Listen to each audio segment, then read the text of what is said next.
மக்களே, நீங்கள் பார்த்துட்டு இருக்கிறது நான் உங்கள் நினைக்கிறேன். ஸோ இன்றைக்கான வீடியோவில் நம்ம என்ன பார்க்க போகிறோம் அப்படின்னு கேட்டிங்கன்னா, நம்ம எவ்வளோ நாள் ட்ரா பண்ணிக்கிற பிக்சரை வந்து எப்படி கிரிட் போட்டு வரைகிறோம் அப்படின்னு சொல்லி ஒரு சப்ஸ்கிரைபர் ஆர்டிஸ்ட் அப்படின்னு சொல்லி ஏதோ இருக்குது, நான் ஷோ பண்ணுறேன். ஸோ அதை நம்ம இன்ஸ்டால் பண்ண பிறகு அதோட ஆப் ஐக்கான் வந்து இப்படி தான் இருக்கும். ஸோ நல்லா இருக்குங்களா?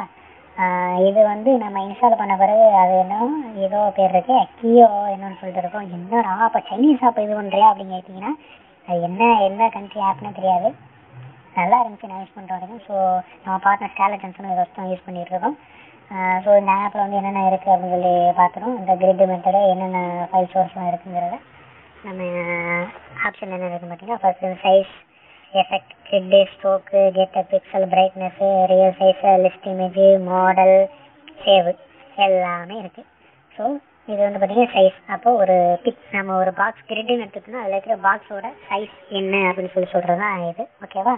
அடுத்து நெக்ஸ்ட் என்ன இருக்குது அப்படின்னு பார்த்தீங்கன்னா, கிரிட் கலரும் அந்த லைனாக இருக்குங்களா, அதோட கலரை வந்து நம்ம சேஞ்ச் பண்ணிக்கலாம். சேஞ்ச் பண்ணிட்டோம்னா நம்ம ஒரு பிக்சர் எடுத்துக்கணும், அதே கலரில் வரைகிறோம்னா ஒரு பிக்சருக்கு ஒரு கலர் யூஸ் பண்ணும்போது அடுத்த பிக்சர் யூஸ் பண்ணும்போது அதே கலர் வந்து அந்த பிக்சரில் இருக்கிறதுனால நம்ம வந்து கலர் சேஞ்ச் பண்ணுற மூணு ஆப்ஷனும் இதில் இருக்குது. நெக்ஸ்ட் பார்த்தீங்கன்னா ஸ்ட்ரோக்குன்னு பார்த்தீங்கன்னா அந்த கிரிட்டோட லைன் வந்து அதோடைய ஸ்ட்ரோக் வந்து இன்க்ரீஸ் பண்ணுறது தான் அது. இப்போ வந்து பார்த்தீங்கன்னா ஸ்ட்ரோக் இன்க்ரீஸ் பண்ணால படம் நல்லா தெரியல. இது நம்மளுக்கு மினிமம் ஸ்ட்ரோக்கு இது பார்த்தீங்கன்னா ஒன்லேயே வச்சுக்கிறது நல்லது. ஸோ ஒன்லேயே வச்சுக்கிட்டா அது கொஞ்சம் ஈஸியாக இருக்கும். அதுக்கப்புறம் என்னென்னா பிரைட்னஸ் வந்து கான்ட்ராஸ்டாக, ஆமாம் அதை தான் நினைக்கிறேன். ஏன்னா நான் பிக்சரோட பிரைட்னஸ் வந்து கான்ட்ராஸ்ட் அதை பற்றி இது பண்ணுறது வச்சுட்டேன். நெக்ஸ்ட்டு என்ன இருக்குது அப்படின்னு பார்த்தீங்கன்னா, நம்ம அந்த என்ன கொடுத்தேன், சரி ஏதோ கொடுத்துருக்கேன் வந்துருக்கு, அது என்னென்னு பார்த்துக்கோங்க. உங்களுக்கு இது வந்து ஃப்ரெண்ட்லி யூஸில் இருக்கிறனால வந்து நம்ம வந்து ஈஸியாக எல்லாத்தையும் இது பண்ண முடியும். அதுக்கப்புறம் என்னென்னா ஷோ ரியல் சைஸ்ன்னு இருக்கும்னு நினைக்கிறேன். ஷோ ரியல் சைஸ் அதை கொடுக்கும்போது என்னென்னா அதில் இருக்கிற கிரிட்டோட 4 பக்கத்துலேயே அளவு என்னன்னு சொல்லி ரியல் சைஸ் நம்ம ஸ்கேல் எடுத்து அளந்து பார்த்தா கூட ரியல் சைஸ் என்னன்னு தெரியும். ஸோ அவ்வளோதான் இது இருக்குது. வேறு என்ன இருக்குது வேறு அவ்வளோதான். வேறு என்னென்னா ஷோ கிரிட்டு மேலே ஆப்ஷன் இருக்குது. அது என்ன கிரிட்டு தெரியும், கிரிட் ஆகும். ஷோவில் எப்படின்னா நம்பர் இருக்கும், மேலே நம்பரிங் இருக்கும். அதுக்கப்புறம் ஃபைல் எப்படி இமேஜ் இம்போர்ட் பண்ணுது அப்படின்னா என்னென்ன இருக்குது. அதுக்கப்புறம் ஓப்பன் கொடுத்தீங்கன்னா நம்ம பிக்சர் வந்து எந்த இதில் சோர்ஸில் இருக்கோ அதை கிளிக் கொடுத்து ஓப்பன் பண்ணிக்கோங்க. அவ்வளோதான் கைஸ். இந்த ஆப்பில் பிக்சர் அப்லோட் பண்ணி என்னென்ன இது பண்ணலாம்னு சொல்லிட்டேன். வேறு எது வேணும்னா சொல்லுங்கள், நான் போடுறேன். அதுக்கப்புறம் இதை யூஸ் பண்ணி எப்படி நம்ம A4 ஷீட்டில் வந்து வரையலாம், ட்ரா பண்ணலாம் கிரிட் யூஸ் பண்ணி அப்படிங்கிறத பார்க்கலாம். ஸோ இப்போதைக்கு நான் ஆரம்பத்தில் சொன்ன மாதிரி இது வந்து இப்போ எடுக்கப்பட்ட வீடியோங்கிறனால கொஞ்சம் அர்ஜென்ட் வீடியோ. ஸோ கொஞ்சம் நிறைய குறைகள் இருக்கத்தான் செய்யும், நிறைய இருக்காது, குறையதான் இருக்கும்.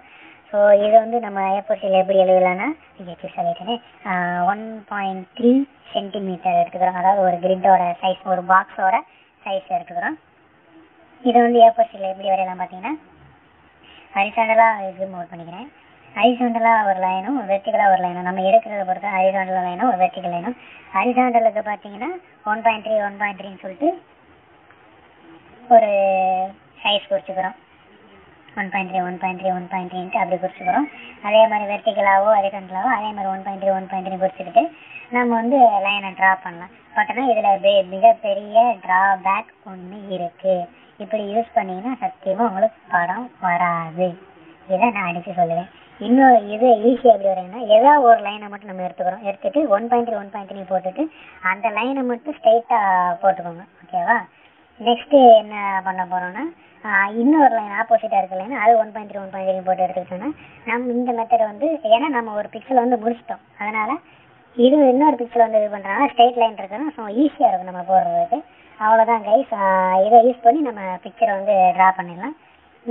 வேறு என்ன சொல்கிறது இருக்குது. ஸோ வேறு என்ன, மனக்கும்பலாக தான் இருக்குது. ஆரம்பத்தில் போன வியூஸ் வந்து இப்போ நம்மளுக்கு கிடைக்கல. ஸோ உங்களுக்கு எப்படி வேணும்னு சொல்லி வீடியோ சொல்லுங்கள், அதுக்கேற்ற மாதிரி நாங்கள் வீடியோ போடுறதுக்கு நாங்கள் ட்ரை பண்ணுறோம். ஏன்னா உங்களுடைய நீங்கள் விரும்பினா தான் சேனல் ரன் ஆகிற மாதிரி இருக்குது. அதனால் ஓப்பனாக சொல்ல போனோம்னா வியூஸே வர மாட்டேங்கிறதுனால சேனலை இது பண்ணலாம் அப்படின்னு சொல்லி, அதாவது க்ளோஸ் பண்ணிடலாம் அப்படின்னு சொல்லி ஒரு ஐடியா போய்கிட்டு இருக்குது. ஸோ நீங்கள் தர சப்போர்ட்டில் தான் இருக்குது. உங்களுக்கு எப்படி கண்டென்ட் வேணும் நீங்கள் ஷேர் பண்ணுங்கள். உங்களுக்கு பிடிச்சிருந்தா கமெண்ட் பண்ணுங்கள், பிடிக்கலனாலும் கமெண்ட் பண்ணுங்கள். என்ன இதில் என்னென்ன பண்ணியிருக்கலாம் அப்படின்னு சொல்லி இம்ப்ரூவ்மெண்ட் என்ன பண்ணுங்கள். ஓகேவா? உங்களுக்கு பிடிச்சிருந்தா ஷேர் பண்ணுங்கள் ப்ளீஸ். உண்மையிலே சொல்கிறேன், சேனலை க்ளோஸ் பண்ணுற நிலமையில தான் இருக்குது. ஓகேவா? அந்தளவுக்கு இதுவும் கிடைக்கல, ரெஸ்பான்ஸும் வரல. ஸோ அடுத்த வீடியோவில் வந்து என்ன பார்த்தீங்கன்னா கலரிங் டுட்டோரியல் வந்து போகலான் இருக்கோம். கலரிங் டுட்டோரியல் ஒரு ஸ்கின்னுக்கோ ஒரு ஏதோ ஒரு ஆப்ஜெக்ட் எடுத்துகிட்டு அதுக்கு எப்படி கலர் கொடுக்கலாம் அப்படின்னு சொல்லி ஒரு டுட்டோரியல் வீடியோவை வந்து மேக் பண்ணலான் இருக்கோம். ஸோ அதை சப்போர்ட் பண்ணுங்கள். ஸோ அவ்வளோதான் கைஸ். நெக்ஸ்ட்டு ஒரு நல்ல வீடியோவில் மீட் பண்ணலாம். Tata, see you, happen guys.